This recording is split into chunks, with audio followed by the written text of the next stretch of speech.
మీకు తెలుసా ఔరంగజేబ్ భారతదేశాన్ని ఎంత దారుణంగా పరిపాలించాడో?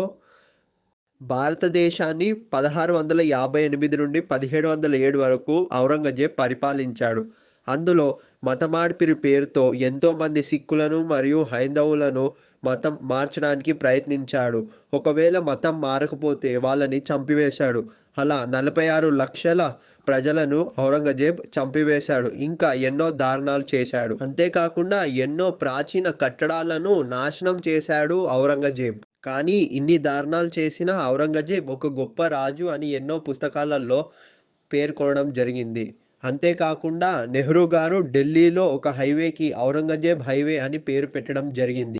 కానీ భారత ప్రభుత్వం ఇటీవలే ఔరంగజేబ్ హైవేని పేరు మార్చి ఏపీజే అబ్దుల్ కలాం హైవే అని పెట్టారు.